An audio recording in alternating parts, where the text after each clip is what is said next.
كانت ليان محاصرة في مدينة لا تنتمي لأي زمن، حيث تختلط الحقيقة بالوهم، ويصبح الخلاص مرهونا بالاختيار الصائب. وقفت أمام الكرة البلورية، تتأمل وجه أخيها النائم، وشعور بالذنب والخوف يخنقها.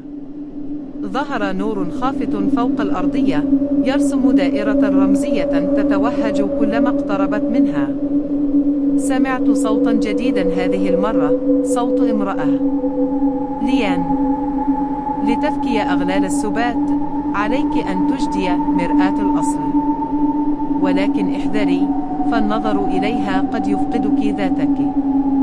انطلقت عبر ممرات المدينة، وكلما تقدمت، بدأت ترى نسخا من نفسها تمر بجانبها. تبتسم، تبكي، تصرخ، تضحك بجنون. كانت المدينة تظهر لها كلما حاولت دفنه: الماضي، الخوف، الطمع، وحتى حبها المفقود. تعثرت أمام بوابة عملاقة محفورة عليها عبارة: من يرى نفسه يفقد من كان. ترددت، لكن اسم آدم الذي ترد في ذهنها دفعها للدخول. وجدت المرآة، لكنها لم تكن عادية، كانت سائلة، تتحرك مثل الماء، وتعكس أشياء لا تحدث الآن، بل ما قد يحدث لاحقا. رأت نفسها تسقط من مكان مرتفع. رأت آدم ينهض من الكرة البلورية، لكن بعينين غريبتين لا تعرفهما. رأت المدينة تنهار.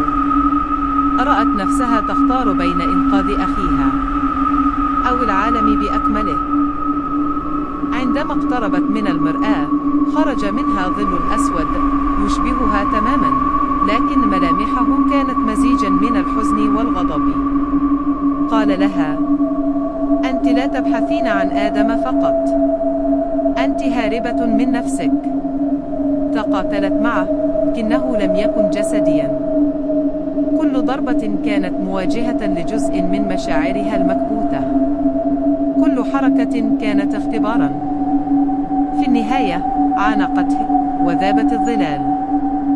المرآة صارت صافية، ثم اختفت، وفي مكانها ظهرت خريطة جديدة محفورة من الضوء، تقودها إلى مركز المدينة، إلى قلب السراب.